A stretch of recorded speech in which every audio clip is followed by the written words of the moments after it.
Thinking about leaving your soul sucking 9 to 5 job, one of the biggest struggles I see people, especially as women, face is the idea of having that safety net, that enticing perks and benefits, and listening to that head trash of what will people think if I leave. I totally get it, and I've been where you are. That's why I created a free guide to help you if you're thinking about putting in that notice. It's called Unlocking Your Exit Plan. Discover 5 things you need to do before leaving your 9 to 5. This guide is filled with worksheets and steps so you will have hand holding along the way. You can download your copy in the link in the show notes, and again, it's totally free. Now back to today's episode. Hey there, let's face it. Today's internet world is so saturated and everyone is fighting for that number one spot to be visible. It is no longer about running ads and having thousands of people on your email list. It is about building relationships and networking with others to grow your business and become visible. Hi, my name is Candace. I'm a podcast launch strategist and I help service-based business owners develop and deliver their message to the world by using platforms like podcasting and bringing valuable content to those who need to hear what they have to say. Welcome to the Hello C.S. Dorsey podcast. Welcome back to another episode of the Hello C.S. Dorsey podcast. I have Quiana here, which is a content marketing writer and freelance writing coach. How are you doing today? I'm doing great. How are you? Awesome. I'm doing well. So could you tell everyone Good. who you are and what you do? So I'm Quiana Darden, and I have two businesses. I'm a content marketing writer and copywriter, where I write SEO blog posts and email sequences and email nurturing emails and things of that nature. And I also am a freelance writing coach, where I help freelance writers generally launch their writing business. A lot of them are working a 9 to 5, or they've been interested in starting a writing business but just didn't know how to balance working their job and starting a business at the same time. So I kind of guide them through the process. Awesome. That sounds good. So let's talk about the inspiration behind starting your business. What was that like for you? Mhm. So initially, when I first got started, was in like June of 2018. I started my writing business, and I was working as an elementary school teacher. But my daughter was, I think she was around 4 at the time, and I knew she was going to be starting kindergarten soon. So I really wanted to homeschool her. So I was figuring out how I could start a job working from home that allowed me to make a good amount of money. But without having to work full-time hours, so that I would have that time to devote to homeschooling her. And so I started my freelance writing business while I was still teaching. And it just took off. Within 6 months, I was able to quit my job teaching. And so I've been doing that now for about 2 years. But this summer, so around August of 2020, I decided to start coaching freelance writers, because I was often asked, how how did you get started? How can I get started? I started getting all these questions about my journey and things of that nature. And I realized that a lot of people wanted to also make money from their writing skills, allow them just for a side hustle. Some of them wanted to replace their income, their full-time job income. And so I decided to start coaching those who wanted to start their own freelance writing business as well. Awesome. So was teaching like your dream job? So like was that like something that you wanted to do when you were growing up? Like I want to be a teacher growing up? No, it was not a dream job. Like when I first, when I was growing up, I wanted to be a doctor. And then I wanted to be a lawyer, and then I wanted to be, all of these other things. So by the time I got to college, I was not 100% sure what I wanted to do. So I just picked something, and I knew that I loved working with kids. I knew that I loved, teaching, like in terms of helping people learn things. So I decided to go down the teaching path, and I really loved it. I was a teacher for 6.5 years, and I went back to school, got my master's degree because I wanted to become a school principal.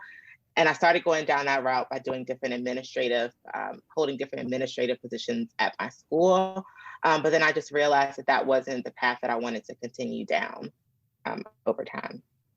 Wow, it really amazes me how, you know, throughout the stages in our lives, we like, okay, yeah, I want to do this, and then we go to college for the thing that we thought that we wanted to do. Like either we discovered it in college, or we was like, I want to do this in high school. Say we want to do this, and then we graduate, and then we start doing it, and it was like, okay, I'm gonna go different route. So for Yeah. if there's like any young listeners out there that's listening, is really not going to be like set in stone, and don't beat yourself up if you don't go down the path that you initially started. Is more of a evolution type of thing, because Oh, yeah. yeah, we all don't do what we wanted to do when when we said in high school, oh, I want to be this. Mine was a singer and a Yeah. fashion designer. So Okay. yeah, we Yeah. know how that turned out. So Yeah. I started out when I was a freshman, my first semester. I was in nursing school because I wanted to be a nurse anesthetist. I very like realized very early on that nursing was not going to be for me. Nothing in the medical field was going to be for me. And I changed my major multiple times because I could not figure it out. So yeah, I think we're so young at that time that it's difficult to know exactly what it is that we're going to want to do. And then what we're going to want to do until we're like 65. You right. make the decision at 18 about what you're going to want to do until you retire. And that's tough. It is. It really is. So let's talk Yeah. about can you remember like a time in your business or starting out when you had a hello moment? A hello moment. Can you tell me again what the hello moment So it's like a stands light for? bulb moment, like, oh yeah, I should be doing this. Like it was like it lights you up. Yeah. So when I had a hello moment for my coaching business, it was definitely after I had my first round of students who went through my Write for Profit program. So I put together this program this summer, kind of spur of the moment, just wanting to put something together and putting together all the information that I've learned. And I launched it live. We worked together for 6 weeks. And it was just the most amazing experience. I felt like my students really were able to get a lot from the program. And I was able to get back into teaching because when I was writing, I wasn't teaching anything. And I think that I'm definitely a teacher at heart. So I really realized then that I was really enjoying teaching others how to start their own writing business. And my students who were going through the program were able to start seeing results and launch their writing business. And so I realized that I could, my experience was able to touch others in a different way beyond just helping businesses grow by writing for them. I was able to help people achieve these income goals that they set and, achieve these life goals that they had to start their own businesses. And that felt amazing. That's really good. So did you have like starting off like a beta, was it like a beta session? Or was it more like did you do the whole launch, I would say, the whole launch way that they have where you set things up, you have your sales page and all of that to get your students in? Or was it more like, you knew a couple of people to do like a beta test for your group coaching? Yeah, it was kind of like a beta test. I did not have a full sales page. I put together a live, like a training, and I told people about the program at the end of that training that they could join. And I had people who joined it. And I just kind of every week put together more information and I taught it that week. And the next week I put together more information and taught it that week. So it was kind of by the seat of my pants, but it worked really well. And so I've gone through the launch, like through that program, like four or five times now. And so each time I just continue to improve it. And so now, um, you know, it's definitely much better than where it started, and I'm really excited about the program. That's awesome. That's really good. And I like how you like did it as you went along. Because Hmm. people out there, especially me, is like, I need to get it together first and then I need to show everybody. And oftentimes I'm noticing, like, especially on social media as well, that just don't work.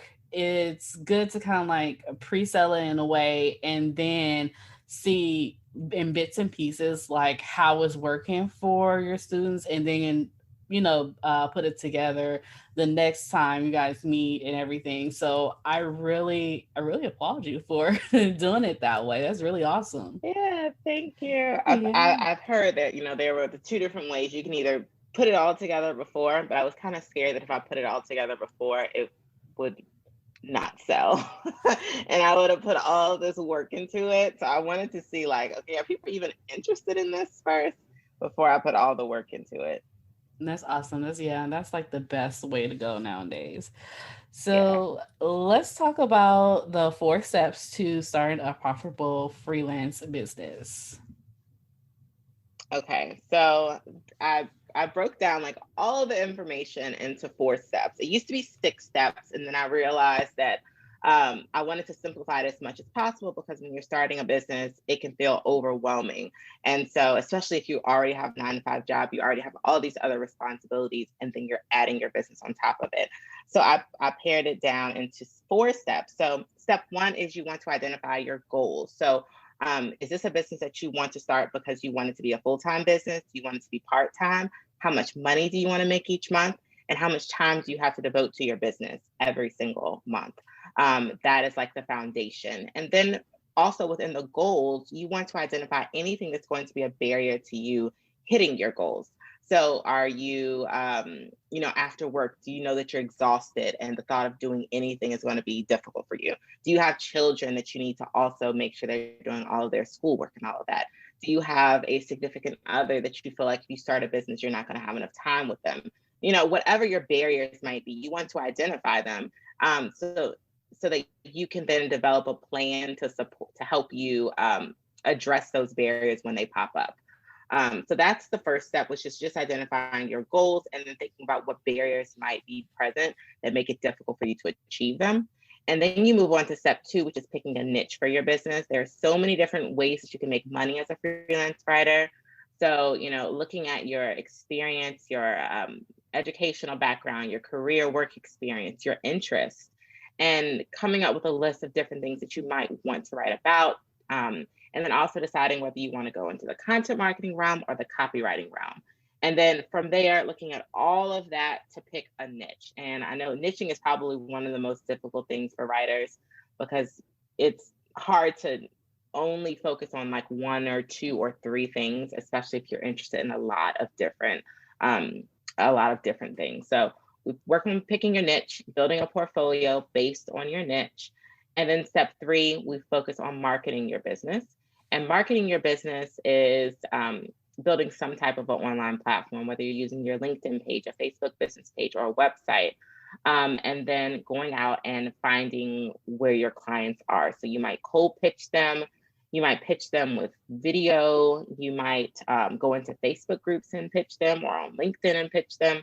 There are just a lot of different ways to connect with your ideal client.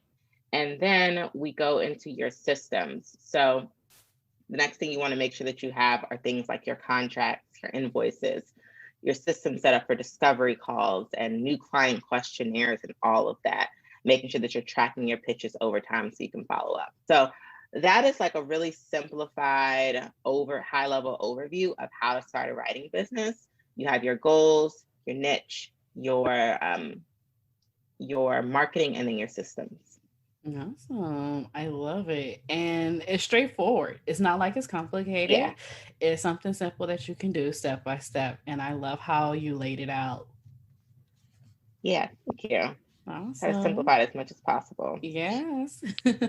So, any last minute advice that you have for our listeners out there? So if you are someone who is interested in starting a writing business, I think that one thing that a lot of people get stuck on is not knowing where to start. And they'll tell me, I've been looking at this for months. I've been reading all the books. I've been doing all the webinar, or, watching all the webinars. I've been doing all the things. And it's what is going to help you build the confidence to make you feel like you can do it is by taking action, instead of just getting a whole lot of information and then feeling like once you've learned everything there is to learn about starting a business, and once you've learned everything there is to learn about being a writer, then you'll feel prepared to take action. Instead of going about it that route, learn something, take action, you'll get results, you'll feel more confident. Learn something else, take action, you'll get some results, you'll feel more confident. So I think that going about it that route is definitely a better strategy than spending months and months and months and months and months learning about something and not taking any action. Yes, I love it. I don't know if you know of him, but Steve Larson, he came from ClickFunnels and he now has his own Okay. business, but he calls it what's called on time learning. Like he's talked Mm. about like how he would learn everything that he needs to learn and then try to go out and do it. But he's like, no, you just take that first step. And then if you don't know how to get to that second step, then that's when you try to basically learn or understand how to get to the next step versus Right, learning yeah. everything and then trying to take steps. Yeah. Right. Because it can really feel more overwhelming doing it that Yes, way. it definitely can. And I definitely been there many times. Yeah. Yeah. So, where can everyone find you? I'm most active for social media. I'm most active on Instagram. My Instagram is at Quiana A. Darden. And my website is also quianadarden.com. Awesome. And we're going to add all of those links in the show notes. Oh, well, I thank you so much for being on. This is definitely valuable. And I hope our listeners out there will take action in your steps.